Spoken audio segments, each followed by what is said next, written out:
मैं तुमसे नहीं कह रहा हूं कि ओवैसी को मजबूत करो, मैं ये कह रहा हूं कि अपने आप को मजबूत करो। और मजबूती कैसे होगी? जब आप अपने वोट का सही इस्तेमाल करेंगे। आप देख नहीं रहे कि कितने बड़े बड़े नेता कांग्रेस के बीजेपी में चले गए। महाराष्ट्र का मुख्यमंत्री रहा अशोक राव बीजेपी में चला गया। बोलो उसके बारे में, बी टीम नहीं बोलते उसको।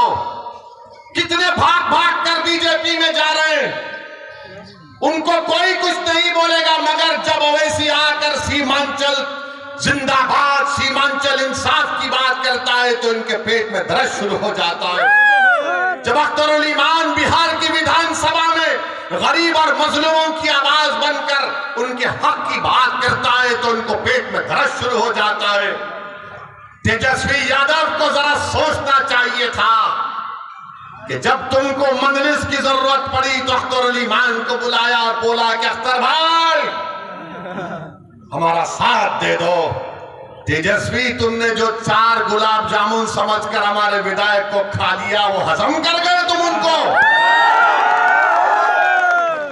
क्या किया तुमने उन 4 का?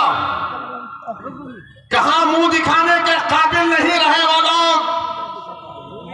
आज अख्तरुल ईमान से कह रहे, अरे हमने पहले दिन से कहा था कि हम बीजेपी से कभी समझौता नहीं करने वाले, हम कभी समझौता नहीं किए, ना करेंगे कभी इंशाअल्लाह ताला। 2 मर्तबा नीतीश कुमार को तुमने मुख्यमंत्री बनाया और 2 मर्तबा नीतीश कुमार ने बिहार की जनता को धोखा दिया और बीजेपी को सत्ता दी। मगर बताओ, इनकी जबानें बंद हैं, जबानें बंद हैं, कुछ नहीं कहते। मगर मेरे अजीज दोस्तों और बुजुर्गों, हम आपसे सिर्फ यही अपील करने आए हैं कि आने वाले लोकसभा के चुनाव में नरेंद्र मोदी के 370 का वो जो दावा कर रहे हैं, उसको रोकने के लिए, सेकुलरिज्म को हकीकी कामयाबी दिलाने के लिए, सीमांचल में इंसाफ की लड़ाई लड़ने के लिए, बिहार के गरीब और मजलूमों के ताकतवर आवाज को पार्लियामेंट में पहुंचाने के लिए, वतन अजीज के गरीब और मजलूम अकलियतों की आवाज को बिहार से पार्लियामेंट तक भिजाने के लिए हम आपसे ये अपील करने आए हैं, गुजारिश करने आए हैं कि आप अब की बार मजलिस को और दीजिए। जो लोग सेकुलरिज्म की बात करते हैं वो सिर्फ तुम्हारा वोट लेना चाहते हैं और उसके बाद वो बीजेपी को इख्तियार देना चाहते हैं।